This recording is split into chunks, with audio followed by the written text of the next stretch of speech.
What's up, guys? It's Crash, and I know I'm really jumping the gun in talking about the next Battlefield when it could potentially not even come out until 2024. We don't even know anything about the game, really.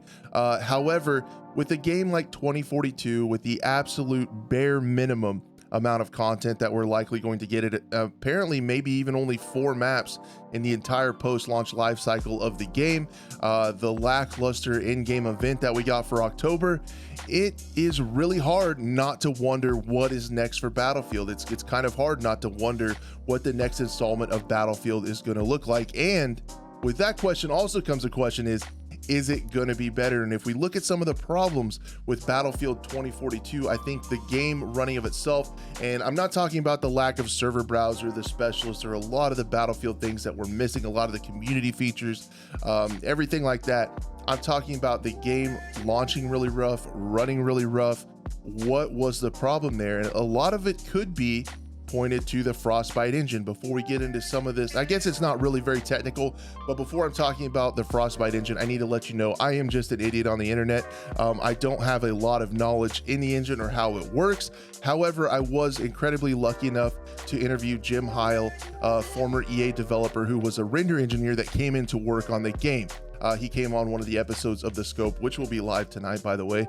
He came on one of the episodes and talked about some of the problems with the Frostbite engine. He's not the only one. There have been some other developers and things and rumors about how difficult it is to work with. It does some things really cool when it comes to actually running the game, but working with it can be tricky, and a lot of the problems could allegedly be pointed to the Frostbite engine. So naturally, our next question is the next Battlefield going to contain the Frostbite engine, or is it going to come with another third-party type engine? Now, when interviewing Jim, he said one of the things that Battlefield could do, it could help out the franchise, is moving to one of those engines like Unity or Unreal 5.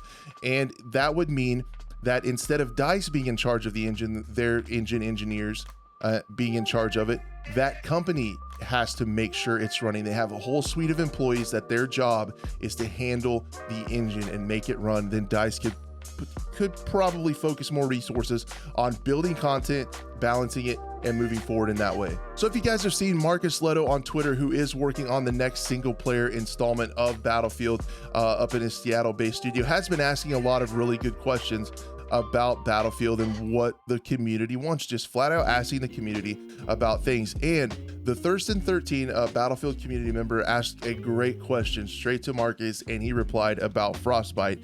He asked, is the next Battlefield being developed using the same Frostbite 3 engine, or is there a new one, perhaps Unreal Engine 5 or Frostbite 4? To which Marcus responded, Frostbite is getting some much needed upgrades. So there are a couple of ways we could take this, and one thing to keep in mind, Marcus is working on a single player campaign, which I really hope they're not just splitting Battlefield, that traditionally had a campaign, into 2 AAA titles for $70. You know what I mean? Instead of making us play $70 for a fully fleshed out Battlefield, you have $140 for the campaign and the multiplayer separate. I digress. Anyway, it's important to keep in mind that he is working on this single player campaign or story based game for Battlefield in the Battlefield franchise, not necessarily multiplayer that DICE Stockholm is still handling. So that's what's important to keep that in mind. But there are a couple of ways to take this. Frostbite appears to be staying. Not sure if this will count towards the multiplayer version of Battlefield, but it likely is. If they're making engine-based upgrades, they're probably going to keep using, because in my opinion, the single-player game would probably be easiest to switch engines on. There's a lot more moving parts going on, networking and things behind the scenes of a multiplayer title.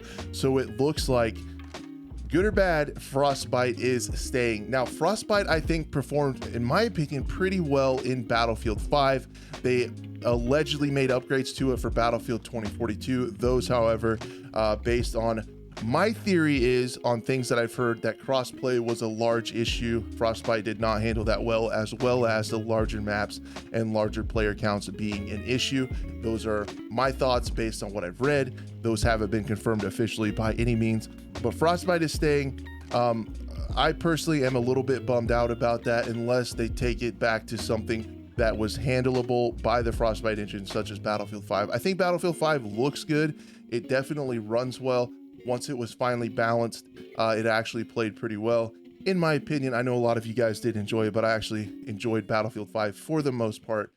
given some of the balancing issues that it's had. But I just wanted to let you know that it looks like going forward, Frostbite is here to stay. So those resources will have to go to that, and it is getting an upgrade. But we have heard that before and still have broken Battlefield launches. So I'm a little bit concerned about this. I hope they can get it sorted out under all the new management across DICE and EA. Hopefully they understand what is needed, what the Battlefield community wants. It's been loud and clear, louder than ever, what kind of game the Battlefield community wants. But Frostbite is here to stay. Let me know in the comments what you guys think of that. If you're interested in more FPS content, consider subscribing, and we will hopefully see you later.